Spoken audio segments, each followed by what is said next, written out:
These are the best and worst legends for the second split of Season 22. Now, I made a tier list at the beginning of the season, but since then, some legends have been changed up, and the legend meta has slightly shifted. So I wanted to make another tier list and update you on where I think every legend stands. Now, before I get into D tier, I've got a buff tier, and first up in that is Caustic. Now, I mentioned something similar to this when I made my first tier list, but currently Caustic is very underwhelming, and there's just some slight changes that would significantly improve him. But when you compare him to the other controller legends, his gas is pretty weak and can be countered the easiest. His gas traps can be destroyed with just one bullet as long as they aren't set off, and even if they are set off, it's pretty easy to avoid them or to destroy them as well. Whereas some of these other controller legends just don't have that going for them. Rampart walls, catalyst queues, and Watson fences just feel stronger currently, and this is all due to Caustic's gas traps and his gas overall just being nerfed over the course of the last couple years. Now, controller legends did get a buff this season with the zone overcharge, but that hasn't really moved the mark too much for me when it comes to playing as Caustic. Don't get me wrong, Caustic still has his moments. It's not that he's completely terrible. It's just that in order to get him up into B or even A tier, he does need to receive some buffs, or several other legends need to receive nerfs. Now, the next legend I have in the buff tier is going to be Mirage, and that is because Mirage, although he has received some changes over the course of the last couple years and has improved, his kit just doesn't really feel that impactful, especially when compared to, well, most of the other support legends who have far more going for them. Now, similar to Caustic, Mirage can obviously have his moments where he confuses and tricks his opponents, and maybe that gives him an advantage very quickly and he can outgun somebody. Overall, though, he's pretty weak, and one of the other aspects that changed this season is the health bar update. Nearly every player is going to have this setting turned on because it's on by default, and that makes identifying the real Mirage just a little bit easier. And when that is going on, that takes away some of Mirage's power that he once had. It's not that Mirage was ever really meta, and maybe we'll never really see a Mirage meta. However, where he currently stands, he definitely needs to receive some slight buffs in order to compete with the other support legends. Now, moving on to D tier, I'm going to put Seer into D tier. I ranked Seer higher up,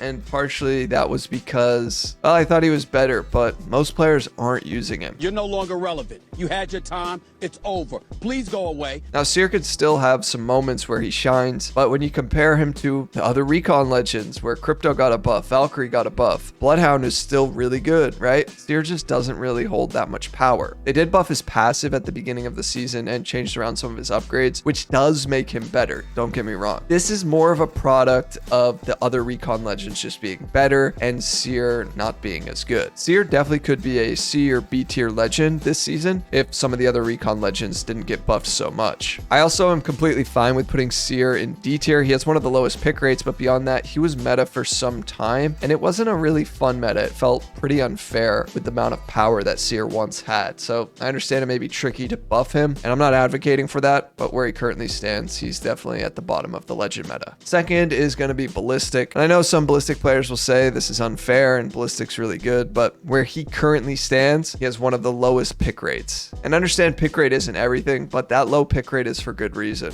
His ult is fun to use in pubs and stuff like that, but it's not super impactful. I do, however, think that with a couple slight buffs, and I mean slight buffs, Ballistic could be up into B or even A tier. His Whistler just isn't as consistent, and it doesn't seem to impact combat as much as players probably want it to. The best part about Ballistic is the Sling upgrade on his first perk, where the Mozambique and the P20s are meta because of the akimbo nature. You can get them equipped with the hammer point with his weapon slot, and that can make him really strong, but it's not enough to put him in the meta because, well, finding those weapons on ground loot is super easy. So he's not really fulfilling that need even with the buff to his Sling. For now, D tier. Okay, moving on to C tier. First up is Ashe. I've seen more players starting to play Ashe in ranked. I think this has to do with his Watson playing a lot of Ashe and saying that she's underpowered. And while she does have some power in her kit and some moments where it's like surprisingly good, I can't put her higher up than C tier. Her passive is just not that helpful, but her tether is decent, especially because it deals 20 damage, which feels like a lot for something like that. And it can hinder an enemy's movement for some time.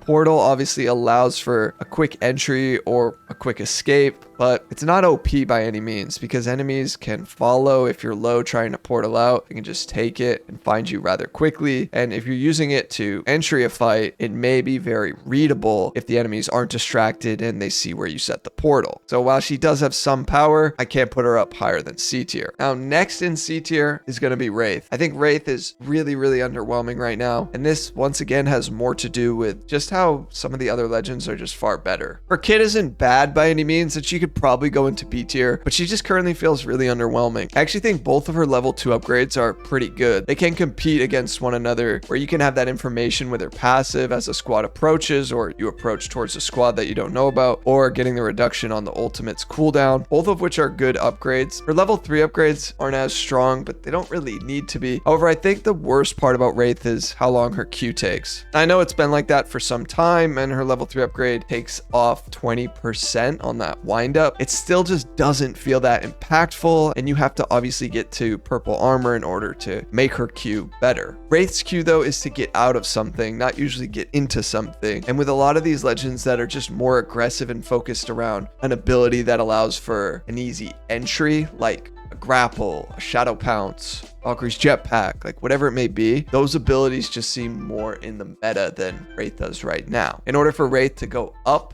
into A or S tier, other legends need to get nerfed, or she needs to get buffed rather significantly. Now, this tier list is 100% based around the Battle Royale mode, mostly high level ranked, but also trickles down into pubs and even some of the lower ranks. Of course, in the lower ranks, you can get away with playing whoever because legend meta isn't as defined, and players aren't as proficient with their legends, so the ability impact just isn't as serious. However, as you progress Apex and the players that you're playing against are much better, this is where the power creep from abilities can really show, and the legends that are underwhelming are seriously amplified, particularly in combat. Now, third in C tier is going to be Alter. They did change around Alter's ultimate at the beginning of the season, and I do think that they made using it a little bit better. I still find it to be kind of awkward to use. At times, I'm trying to activate opening the Void Nexus if I'm, on Alter's team and I'm knocked. But to activate the portal, it conflicts with other buttons. Unfortunately, at least on controller, like if I press up on the D-pad to activate the Void Nexus, it also brings up the equip wheel. And if I press X, it may not work right away because then I can't have the knockdown up. There's just some weird things that go on with Alter's ultimate that I think could be slightly improved. And her tactical is okay. I just haven't really seen it be that useful. But I do know that there are some niche use cases where she can be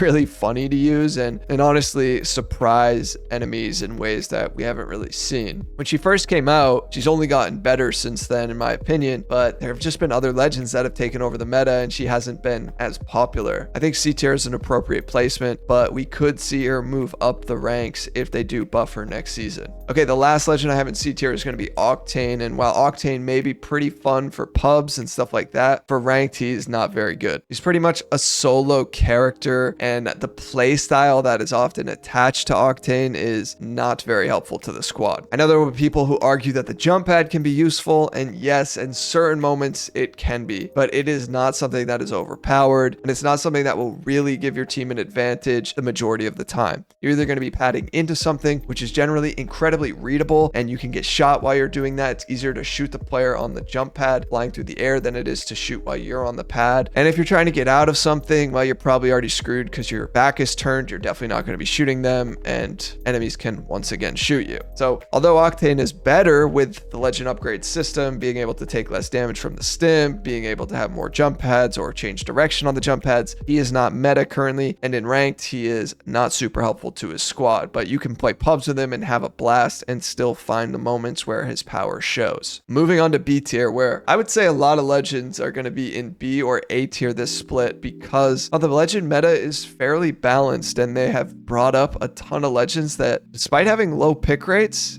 have a much better kit overall. So first up is going to be Fuse. Now, they did slightly change Fuse in this update where his ultimate can't be used in some cheeky ways that they just didn't intend to, like off of jump towers or balloons or things that would expand the Ring of Fire to give players more information with the scan that occurs from players who are in the Ring of Fire. I don't think this really impacts him a ton, except for some of the pros that were just playing Fuse for this use case. Overall, though, for the broad majority of the player base, Fuse is still a middle of the road legend. Could he be C tier? Sure. He's B tier in my opinion because his legend upgrades definitely take away from some of the damage that Fuse takes from his kit, which has always been my main drawback. I think Fuse is a fun legend and he causes a ton of chaos in battle, but you do have to be careful that you don't overcompensate on using his abilities as a substitution method for your gunplay. A lot of Fuses fall into this trap, and that's what sort of makes this legend not as good. Now, you could argue that's more of a player problem than a legend problem, but it occurs the most on this legend, so I have to bring it up and factor it in. There are also moments where his motherload just feels like it's kind of inconsistent with the placement, which some of these assault legends have this problem, Ashe being one of them, Maggie as well, and Fuse falls right into that category. I find myself sometimes overshooting this despite the Ring of Fire indicating that it's supposed to land where I'm trying to aim it towards, or sometimes it goes short of that spot as well. So keep that in mind while playing him, but overall I think B tier is very fair for Fuse. Okay, second in B tier is Gibraltar. Gibby is not a fun legend to play for most players, however, his strength is certainly evident. The bubble is a really strong thing to play around. I wouldn't recommend Gibby for solo queuing. He's much better with a coordinated squad so you can plan where you're bubbling and when, and you and your teammates can fight around that. His airstrike is obviously pretty straightforward and can be helpful in certain scenarios. The fact that they reduced its cooldown a couple seasons ago definitely makes Gibby much better, and his legend upgrades are still pretty good. He can revive allies with increased HP or go with the shotgun auto reload on Nox, which is very, very strong. Maggie has this perk as well. Now, while some of the support legends might be a little bit better than Gibby, you can still find a ton of success with him, and if you're looking to fulfill that support role and you enjoy Gibby, well, I think he's certainly a good pick this split. Third in B tier is going to be Watson. Now, I know a lot of players are going to talk about Watson being used in competitive, but you got to keep in mind competitive is essentially a whole different game than what you and I play. Even from high level ranked, competitive is drastically different. It doesn't mean Watson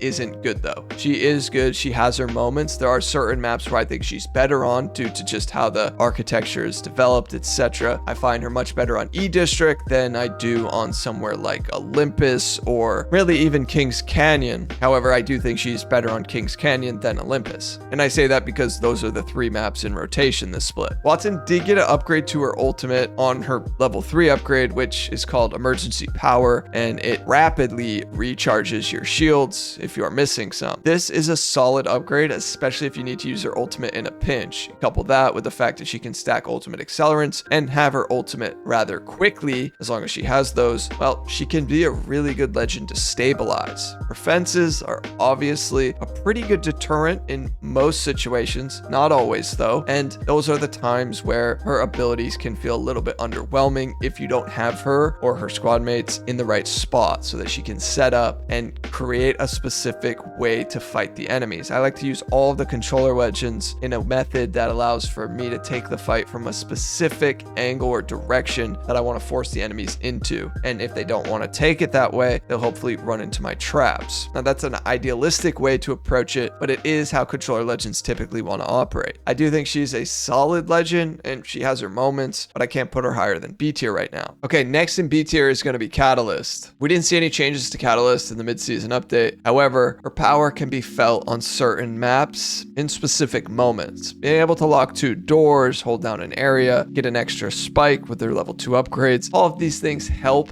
a Catalyst and her squad mates hold down an area. And her wall is obviously very helpful for rotations or stalling a fight if you want to. This is more impactful during endgame where there may be a lot of squads around you, and this is a huge reason why we see Catalyst being played in ALGS, although her pick rate has faltered a little bit there. She obviously isn't as good as she once was, which is why we see less of her these days, and of course other legends have since been buffed. But when it comes to the controller class, she's right up there, and she's definitely a solid pick if you're looking to fulfill that role on your squad. Next in B tier is going to be Conduit. Another legend that obviously isn't as good from their release because Apex likes to now release things rather strong and then subsequently nerf them over the course of a couple seasons. And I I get it. Conduit has received that treatment, and it's not like she's not good, it's just that she's not as good. And I think when it comes to the support class, she's sort of in the middle, but I do think that a lot of the other support legends are currently better. It really will come down to how you and your squad mates want to play, and whether you're solo queuing or not, of course, but she is good if you are solo queuing because you may not have that predictable of a squad mate, so being able to quickly shield them up or use the passive to maybe get away could be beneficial, and so that you're able to get a reset by crafting banners. Her ultimate is still very strong in certain moments. It still occupies a ton of space and takes a good amount of damage to destroy, but at the same time, with a lot of the other legends being meta, it can be easy to just avoid the conduit altogether. All right, now moving into A tier. These are some of the best legends to split, in my opinion. First up is Lifeline. Now, Lifeline has seen her pick rate increase recently. I think a lot of that just has to do with her revive. Her revive can be super helpful and help your squad stabilize or reset during some hectic or chaotic situations. Her pick rate did go down once they removed the Evo cache from her care package, which guaranteed one of your squad mates or Lifeline herself to get to red armor, which was kind of a weird way to add power to her kit. However, they quickly reversed that. So we haven't seen her be as popular this season as she was last season, but I do still think that she can provide a ton of value. She has a lot more facets to her kit than she ever has before. Of course, with the support class, you get access to the support pills, and you can also craft teammates banners as they never expire. But beyond that, she's got her drone, and the legend upgrade allows for her to nearly always have it, which once again can help your squad stabilize. And then her care package can offer some loot. However, as I said, it's not nearly as good as it was last season. So the real reason I think she's played centers around her revive, but if you aggregate all of her abilities, I think a lot of players find using her rather helpful. So I understand that. A tier for now. Next in A tier is going to be Bloodhound. Now I know Bloodhound isn't as popular this season or this split, and I know some players will disagree with this placement, but Bloodhound is literally like the training wheels Apex legend to use. If you don't know where players are, you can just scan, and that scan gives you so much information, whether you're about to take a fight or you're in a fight. You also get access to the survey beacons, which is a UAV, which is just not something Apex should have added. However, here we are. When in doubt, if you're lacking in game sense, Bloodhound can make up for it, and Bloodhound does it in the quickest way possible. Crypto and Seer and Vantage and Valk all offer different ways to reveal your enemies, but Bloodhound can just do it in the quickest, simplest way. And I know Bloodhound's ultimate isn't as good as it used to be. However, I really think the power lies in the scan. Moving on. Third is going to be Horizon. While Horizon hasn't been as meta as she previously was, she is still seeing a good amount of players use her, and it's for the same old reasons that I've always mentioned. The gravity lift allows for some crazy plays that other legends could never do. Her teammates can obviously take the lift, and at times her ultimate can be helpful, although as it's been nerfed over the years, it's not nearly as good. Players also really enjoy her passive though. Passive can allow for some smooth mobility or movement that other legends don't have. And so I think when you couple that with her tactical, well, those are the two big reasons players use her and like her, or like playing as her. Most players hate going up against Horizons these days. Fourth in A tier is Vantage. Now I know Vantage's pick rate isn't that high, but I think that's more so to do with how she's just not as fun of a legend to use, similar to another legend I'll talk about here in a moment. But her power is undeniable. Being able to two-tap enemies with her sniper is a little busted. And if more players wanted to use her, we would see how annoying a Vantage meta could be very, very quickly. Her tactical, while isn't amazing, can still help you get in or out of something if need be. And like all recon legends, she has access to the UAV scan, which I think is a rather busted legend class perk. Fifth in A tier is going to be Bangalore. Now I put Bangalore in B tier at the beginning of the split, and yeah, maybe I underestimated her a little bit. I don't think she's S tier. She can't be S tier in my opinion due to the fact that she's not nearly as good as she once was when she was S tier. They have done so much to her kit to make her not as strong, and you guys don't need me to list all of the changes. With all of that said though, she still is a highly picked legend, but I can't put her in S tier, even in spite of how many players may use her this season. On the one hand, it's nice that they didn't completely nerf her into the ground, leaving her in D or C tier, but on the other hand, there's a lot more outplay that can be used against Bangalore this split. And I'm mostly referring to the fact that her smoke dissipates much sooner now, and while you're in the smoke, enemies are highlighted.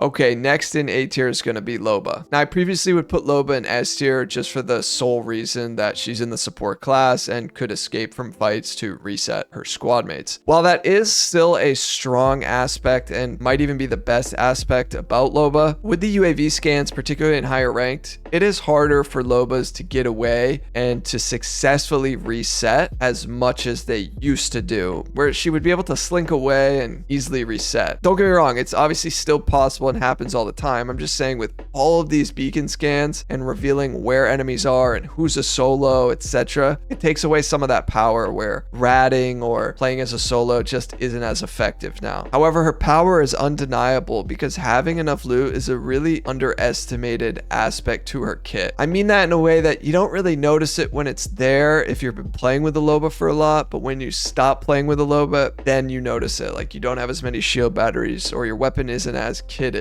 These small aspects do impact your gameplay, and I do think that she's a really strong support legend. But where she lacks currently in the support class is the ability to have a special revive. And I'm not saying she should have one, I'm just saying that she's competing against other support legends that do have a special revive. And a quick revive or a special revive that's more impactful than just the normal legends can be a game changer in any level of combat. So for all those reasons, that's why I don't have her in S tier right now. Next up is Rampart. Now, similar to Vantage, Rampart is very, very underestimated. She's like a rattlesnake. You don't want to mess with a Rampart. The walls can be incredibly overpowered to fight against, but it's really about her ultimate, right? She can get her ultimate off drop, and although it's not the full ammo amount, it's enough to shred somebody on white armor. And very similar to Vantage in the way that if more players used her, we would be so annoyed with Rampart if you aren't already. If every team or nearly every team had a Rampart on it, this game would feel incredibly different. And Apex has slightly buffed her over the course of the last several seasons, and eventually the day will probably come where she is on every squad. Well, maybe, but I understand she isn't the most fun legend to play and she can be kind of awkward to use, but with some of these buffs, they have taken away some of this awkwardness. So although she's not played a lot, if you see one, tread cautiously. All right, next is Crypto. Crypto received game-changing buffs this season. As you know, he can go invisible, which is really strong, but he also just has so many other aspects to his kit that they have buffed over the last few seasons, right? Knowing how many squads are near you constantly by just throwing the drone out and verbally relaying that to your squad mates is incredibly helpful. The EMP can be a really strong ability, but it takes a great amount of precision when it comes to when and where you're using it. If you don't capitalize off the 50 damage correctly, this ultimate will feel very underwhelming.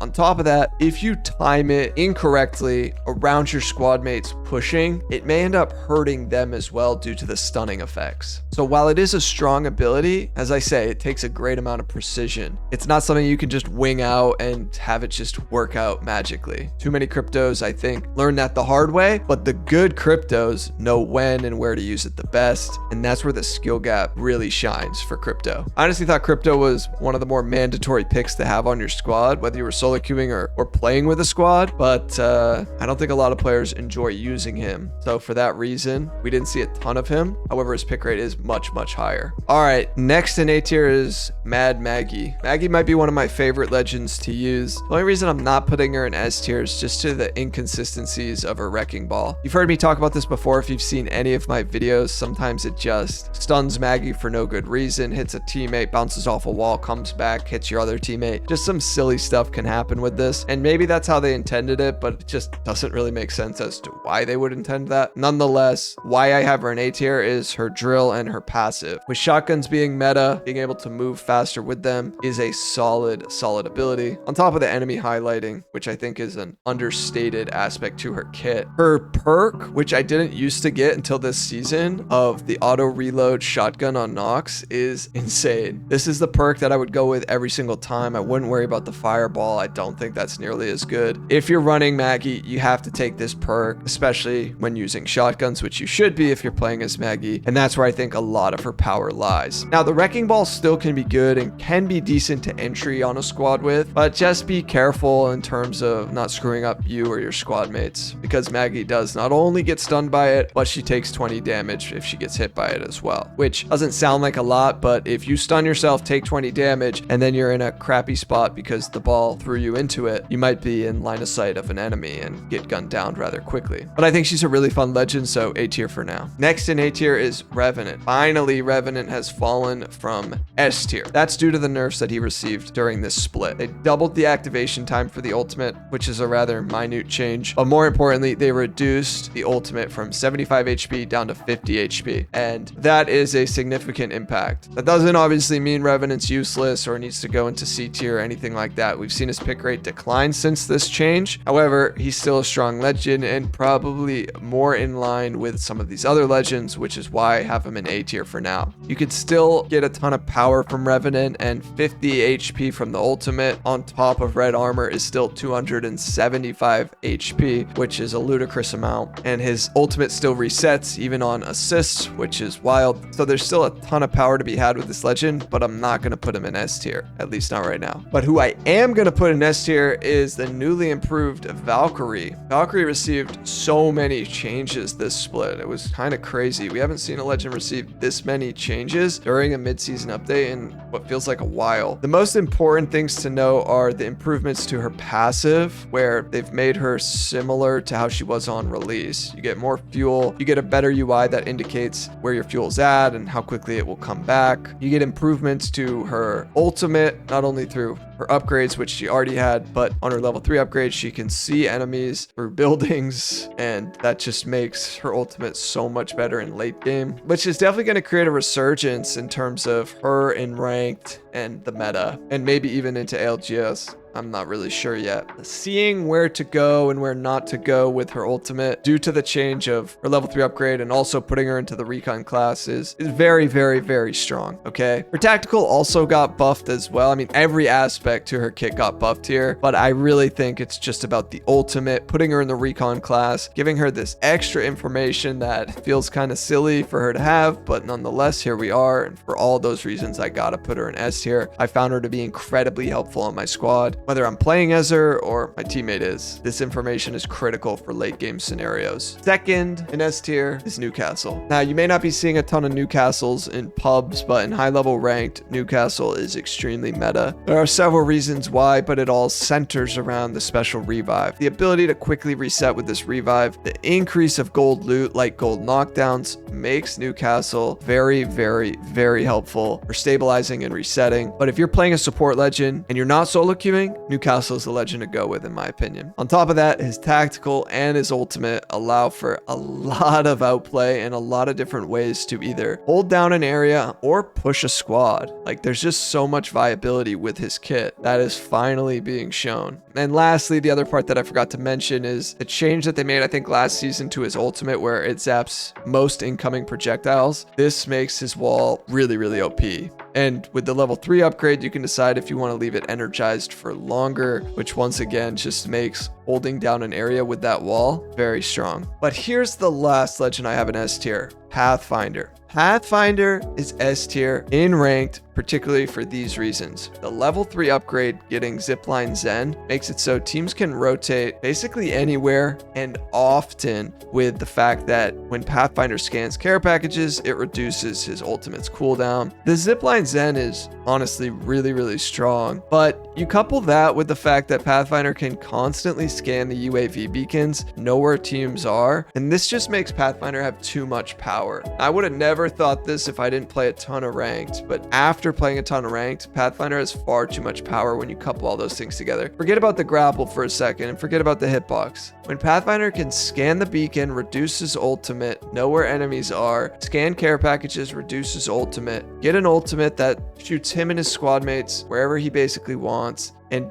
not really being able to take that much damage with the Zipline Zen, it's just too much information. They need to nerf the fact that Pathfinder can either scan these beacons and make it so it's only ring consoles, or they need to nerf Pathfinder being able to get his ultimate so frequently throughout a match. One of those two things has to give here. I know I typically complain about Pathfinder's hitbox, but that's sort of irrelevant here when it comes to the amount of power he not only offers for himself, but his squad mates. And obviously his grapple is one of the best abilities in the game and one of the most fun abilities to use as well. But for me, it's really about all those things I just mentioned. So let me know what you think down in the comments. And if you want to learn about the best and worst weapons for Split 2, I covered it in this video here. Thanks so much for watching. Peace.